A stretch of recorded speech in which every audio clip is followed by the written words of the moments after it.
That was closer. Come on.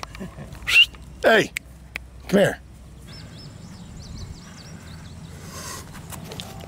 Fuck.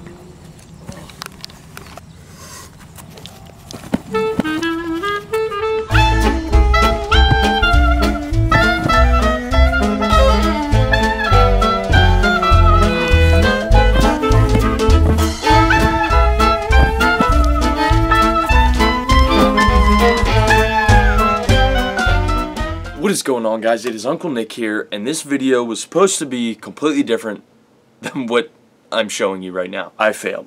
I was making a video about the Farmers Carry submission for the official Strongman Games, and it did not go as planned. I fell a few feet short.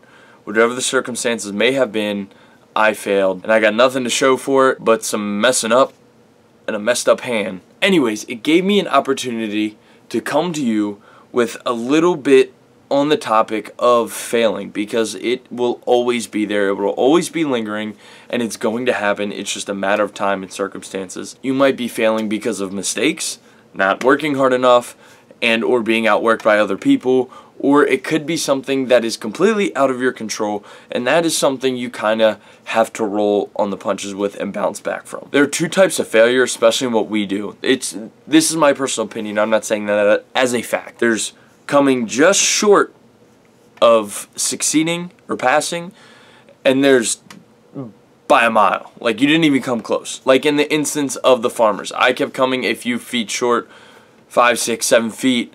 I could taste, I could see, I could visualize coming across the end of that 50-foot pass with the Farmers handles, but I didn't. Whereas if I'd have made it 30 foot into it on the first leg, I'd be like, well, I have work to do. Falling just short and being able to taste the win almost hurts more to me than not even being close, because it's a different feeling. There's that frustration, the anger first, and then realizing that you're close, and with some hard work you can make that happen. Cleaning up a few mistakes, you can make that happen. But it's that initial sting that hurts the most about falling just a hair short is what makes that, to me, one of the worst feelings when it comes to failing. But when you fail by a mile, to me that is more embarrassing than anything else, or you don't feel like you belong because of that performance setting. But at the end of the day, it's easier to swallow because you know right then and there, if you failed because you just weren't strong enough or weren't good enough or whatever it may be, that all that is completely fixable. It is just up to you of how hard you want to work at it to fix.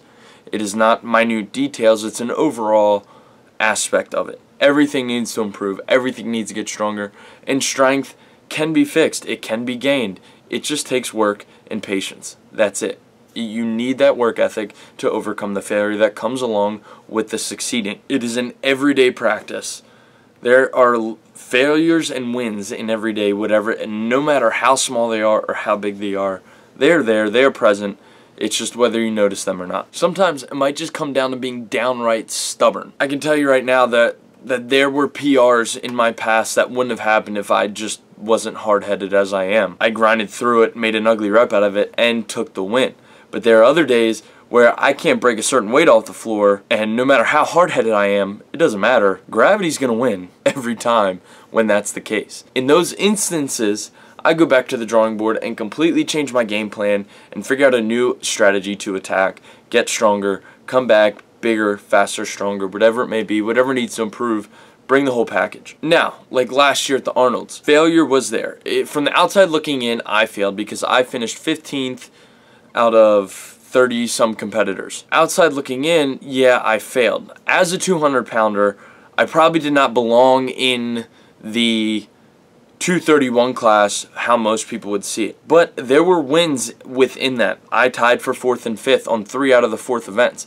Where I failed is I made a mistake with the Farmers. It was a circumstance out of my control that I did not expect, which if I was expecting it, I could have controlled the situation and maybe not have had the same slip up, literally slip up. I fell on my face, on camera, in front of a bunch of people. If it would have been something that I would have been thinking of right then and there, it may have turned out different. But that is the learning part of the failure.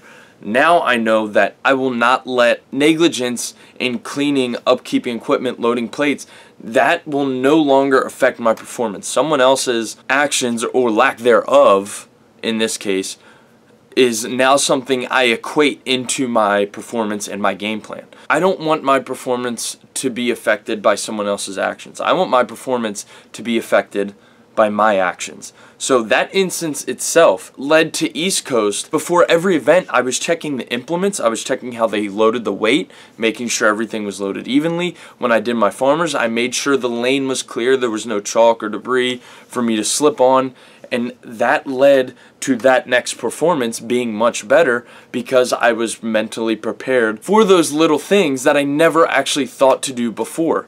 So in that failure, I learned a great deal, actually. So there will always be something to learn from. You fail a math test. I probably did quite a bit of. That forced me to go get tutoring and go learn the stuff I wasn't doing well on. So either way you look at it, you have to learn to overcome the failure. Every failure, every time you step in the gym needs to be a learning experience to actually gain something from it. I truly believe that you don't really see who a lot of people are in success. You see a lot more of that person in failure, what their actions are, how they come back from it, if they come back from it. Failure checks your character. You have sore losers, you have, I don't really know any good losers in some sort of competitive. So I don't really like the term sore loser because no one's really like, yes, I lost.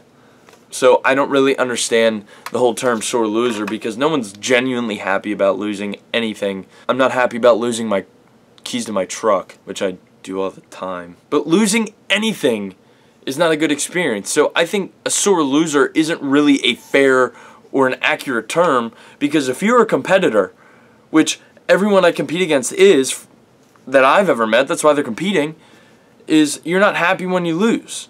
But that unhappiness, that frustration is what drives these people like me, Brian, and most of the other guys that I do compete against, especially the top guys out there. That is what drives them to become better. They take that failure, put it in their pocket, get home, pull it out, overlook everything that happened, and think about everything that happened and how not to fail the same way again. Because that's how failure really is you fail, you overcome it. Somewhere down the line you fail in a different way, and then you overcome that. So you're checking off these boxes of these weaknesses that you do have every time you do fail, so you don't fail that same way again. If you continue to fail the same way repeatedly, you're not doing your job or efficiently coming back from that failure. So what you need to do is go back to the drawing board, think about what caused you to fail at that point in time, address it, correct it, however that works for you, because everybody's process for coming back from failure is going to be different. You have to figure that out on your own, but then bounce back from it. And after you bounce back from it, there will be another failure down the line. It is going to happen without a doubt, 100%. No one succeeds all the time. It doesn't happen. And if it does, they failed at failing. Is that a term? Probably not. Usually if I make shit up like that, it doesn't exist. Failure makes people grow. At the end of the day, it is what makes people grow. Failure is what makes people succeed, because they don't want to make that same mistake again, is what I'm trying to say. When it comes to the farmers, that turn is what caused me to fail, because that was the weak link in the chain. So I'm going to drill that and make sure that is not the reason I fail. If I don't fail because of that the next time, and I fail because of my grip strength, then that's one more link I just added to the chain. And before long, that chain, that section will be complete, and I will complete that farmer successfully, and I will move on to the next thing I'm going to fail at, because there will be something. Billy actually brought it up, made a really valid point, which I wasn't actually going to make this video because it's not really my style, but it is something that I think should be talked about on how to deal with failure and overcome that failure. So thank you, Billy and Brian, for the advice on this video, because Billy right now, he'll be the first to admit his deadlift is the thing that hurts him the most. The dude is standing on a piece of paper, measuring his foot width with pencil, drawing outlines in his feet, trying to correct everything in his deadlift from the ground up.